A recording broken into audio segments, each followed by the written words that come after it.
Welcome to the Aced It podcast, where we turn science into sense. This is the 14th season of Aced It, and we are so incredibly grateful that we are able to deliver rich scientific content to you in a usable and understandable way. Aced It is brought to you via the Justice Community Overdose Innovation Network, or JCOIN. If you're new to Aced It, welcome. We're so glad you're here. And check out the prior seasons to begin or continue your learning journey. A special thank you to every wonderful listener. We promise we will continue working to help you learn and grow via Aced It. Also, a quick plug for a few other JCOIN features. Did you know you can get technical assistance for your organization from the experts at JCOIN? And did you know you can apply for a small research grant to help fund an innovative study idea? Yep, through JCOIN. And did you know you can apply to be a JCOIN LEAP scholar or investigator, a year-long mentorship that will improve your skills? Also through, you got it, JCOIN. If any or all of these exciting offerings sound interesting, check out our website, JCOIN-CTC.org, and learn about the many JCOIN courses, products, and opportunities beyond Aced It, all designed to translate science into sense for you. With that, I am honored that you're with us. I'm Danielle Rudes, your host, and this is Aced It. Hey, I'm glad you're with us today. This is episode 5 of season 14 of the Aced It podcast, about stories we tell about drugs and overdose. This season, we're exploring the narratives told about drugs and overdose, who gets to tell them, and the narratives they choose to spread. Ultimately, these narratives shape stigma, guide policy responses, and affect access to treatment. Today, we're going to talk about political framing. In this episode, we'll examine how political actors, institutions, and public discourse construct the overdose crisis, influence public opinion, and shape which solutions are seen as legitimate. We'll also explore how these narratives affect real-world outcomes, from resource allocation and policy decisions to whether people feel safe seeking help during an overdose. Here we go. After decades of drug policy shaped by criminal justice responses, political narratives still strongly influence how society understands drug use and overdose. According to Fisher, 2020, the opioid crisis has often been framed not only as a health issue, but as a problem of stigma, a concept that shapes public attitudes, policy priorities, and services access. However, Fisher 2020 argues that this framing can be incomplete because it infrequently overlooks structural drivers, such as criminalization itself, which may produce stigma by defining drug use as illegal and deviant. When drug use is treated primarily as a crime, it creates an us versus them divide that positions people who use drugs as dangerous, irresponsible, or morally flawed, reinforcing social exclusion and barriers to care. Building on this criminalization and stigma framework, political framing also shapes how addiction is expanded in the first place. According to Fraser and colleagues, 2016, addiction has increasingly been described as, quote, a brain disease, unquote, a narrative intended to reduce blame and stigma. Yet research suggests this medical framing does not necessarily eliminate stigma and may even create new forms of judgment or control. Fraser and colleagues' 2016 work emphasizes that stigma operates as a political and social process embedded in institutions and power structures, not simply as individual prejudice. Let's break that down.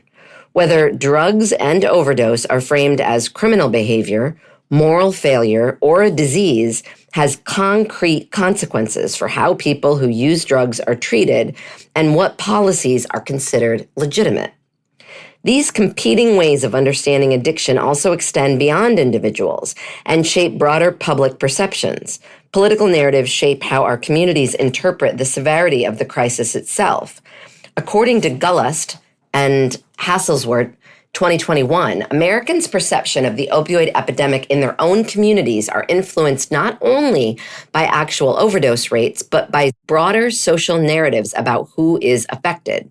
Because opioids have often been portrayed as a crisis impacting white, suburban, and rural populations, white respondents were especially responsive to mortality data, suggesting that representation influences perceived urgency. These perceptions matter politically. Individuals who believed the crisis was worsening locally tended to report lower approval of their state legislatures and shifts in political attitudes, even if voting behavior didn't change. But public perception is only part of the story. At a deeper level, stigma itself can function as a political tool. According to Friedman and colleagues 2020, stigma toward people who use drugs is part of a broader stigma system, embedded in social and political power structures. Powerful actors may scapegoat certain groups, shifting attention away from structural causes of health crises while justifying punitive policies. Structural stigma can become embedded in laws, policing practices, and social norms, ultimately limiting access to treatment and reinforcing inequality. When drug use is framed as a threat rather than a health issue, these narratives make surveillance, punishment, and exclusion appear reasonable. These dynamics don't just shape opinion. They can influence civic life itself. Political framing also affects how overdose tragedies reshape civic life. According to Kaufman and Hirsch, 2020, families and friends of overdose victims were less likely to vote than individuals affected by other types of premature deaths, suggesting that grief, stigma, or delusionment may reduce political participation rather than mobilize it. At the same time, exposure to opioid deaths influenced partisan affiliations, with some affected individuals changing party identification. The epidemic thus operates not only as a public health crisis, but as a political shock that can alter trust in institutions and engagement with the democratic process. When it comes to solutions, political framing becomes even more visible. According to Cohen and colleagues 2024, overdose prevention centers, which are facilities where people can use drugs under medical supervision, face intense resistance despite strong evidence that they reduce deaths. Opposition often relies on narratives linking drug use to crime, homelessness, and disorder, making harm reduction policies politically risky, even when officials privately support them. Advocates must therefore reframe these sites as healthcare interventions that benefit entire communities, not just people who use drugs. Even when communities consider these interventions, success often relies on coalition building. According to Rawson and colleagues 2024, advocates must build coalitions, engage stakeholders, and carefully tailor messages to overcome community opposition and legal uncertainty. Support often increases when prevention centers are framed as reducing public drug use, connecting individuals to treatment, and improving neighborhood safety. This illustrates that scientific evidence alone is rarely sufficient. Policies must also be politically acceptable. Meanwhile, political framing also shapes the lived experiences of people who use drugs themselves.